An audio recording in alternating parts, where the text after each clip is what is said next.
Well, I'm at work right now. I'm pretty bored, so I just felt like talking. I'm not sure about whatever jumps in my head, but today's kind of like Casual Friday, so I kind of, whatever I want, like Rumblefish. Remember that movie? That's a good one. No, I thought of that this morning. I wore this cutoff T-shirt, and then instantly, I don't know why I thought of that movie. That's a good movie. I want to talk about that though. So if anyone hasn't seen Rumblefish, I'm about to tune you into what this whole movie's about, because it started out as a book. If you heard of Rumblefish, you definitely heard of The Outsiders, because it's the same author as S.E. Hinton. And not many people know that that's a girl that wrote The Outsiders and Rumblefish. She also wrote like Tex. That was Then, This Is Now. A couple other books. But the thing is though, like those books are like generally geared towards young men, like gangs and all that. You know, if you've read The Outsiders and all that. But I want to talk about the movie Rumblefish though, because the book's great. It's probably my favorite book. But the movie though, man, I don't know. It's so good. Like. Where can I start? Well, first of all, Mickey Rourke. He's my favorite actor of all time, and he plays the motorcycle boy perfectly. Before I get into it, I want to explain the story of Rumblefish. It's about two brothers. One is younger. His name's Rusty James, and it takes place in, I think, Tulsa. Pretty much all S.E. Hinton books take place in Tulsa, Oklahoma, and it's the same town as The Outsiders. They never cross. They never cross characters or plot lines. They only hint at it. But anyway, so the story is about Rusty James. He's a young kid. You could say he's a hothead, only because his older brother, which is the motorcycle boy, that's what they call him. They never really reveal his full name.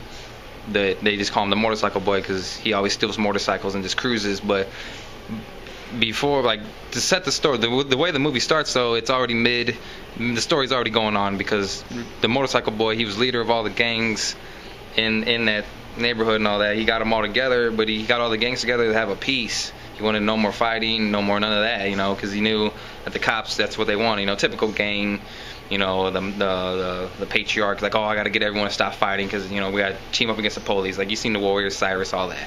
But anyway, so he gets everyone to stop fighting, and his little brother doesn't like that, because he's just growing up, Rusty James is, and he sees himself exactly as his older brother, and no one else does so. That's his thing. Like, he thinks that that's a spitting image of himself, but everyone else can obviously see, and even the reader and the watcher. If you're reading the book or watching the movie, you can also tell that there's no way that he would ever be as the motorcycle boy. Because Rusty James, on one side, he's a hothead. He's always for the girls. He likes rumbling. That's what they call fighting, rumbling. And on the other side, though, his brother, the motorcycle boy, is just he only stays with one girl. He's calm. He's smart. The whole movie though is propelled by Mickey Rourke's performance as that motorcycle boy. I don't know how he got himself into that state of mind, but he just nailed that role. Like, you actually believe that he's like an exiled ex-gang member, and who just comes back for some reason. And that's what the movie's about though. Is he leaves after he makes that peace. Rusty James is sick of it, and he starts a rumble with this other gang leader, and he's not supposed to. And as they're fighting, that's when the motorcycle boy ends up showing up back in the neighborhood at that fight, and shit goes down, and Rusty James gets cut, and the motorcycle boy comes in and saves his ass. But that's just a rumble. That's like the first fight scene. But then the movie really does start taking off, because then it's just a reconnection between two brothers and even their father, which is played by Dennis Hopper. Rusty James in the movie is played by Matt Dillon, who played Dallas Winston in Outsiders. And then, like I said, Mickey Rourke plays the motorcycle boy. Dennis Hopper is their father.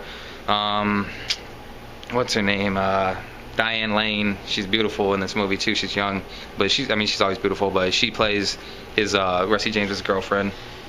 The movie itself is directed by Francis Ford Coppola, director of obviously The Godfather, the first Outsiders, all that. But his daughter, Sofia Coppola, she's in it. She's Rusty James's girlfriend's little sister, so she's got a cameo.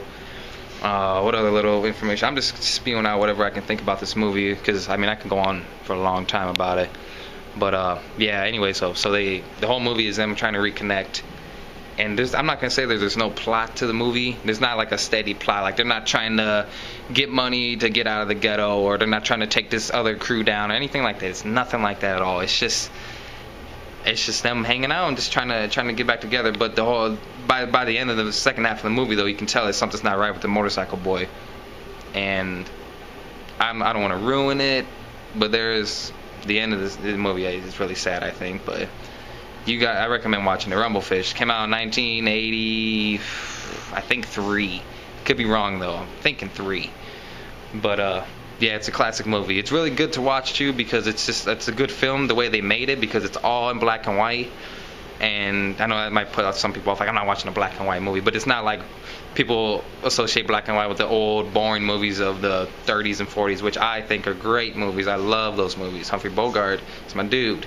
But this movie, it was made in black and white, kind of like Raging Bull with Robert De Niro, along the lines of that type of style. It's not like they put it in black and white to make a mock out of anything or a gimmick, but in Rumblefish though, it's all in black and white, and the only time you see color is when you see the fish. Yeah, when you actually see the Rumblefish that the motorcycle, but that the book is about, because what it's about is the Rumblefish. What a Rumblefish is, it's a Japanese fighting fish, and what you can do is you can put a mirror up to the glass of the bowl, and that fish will see its reflection and start pecking that bowl because it thinks it's another fish. It wants to mess up. It's a Rumblefish. It knows to fight, and eventually it'll kill itself.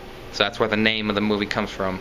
Is no matter what you do, you're always going to be fighting yourself, and in the end you'll probably lose unless you make a change. But the only time you really do see color, the only time I can remember off the top of my head right now, there might be another part, but when Motorcycle Boy is in the pet store and he's looking at the Rumblefish, and that's just like a really touching scene. I mean, you just know what he's thinking. You just gotta watch the movie. I mean, I don't want to explain everything, but I do, but I'm not gonna.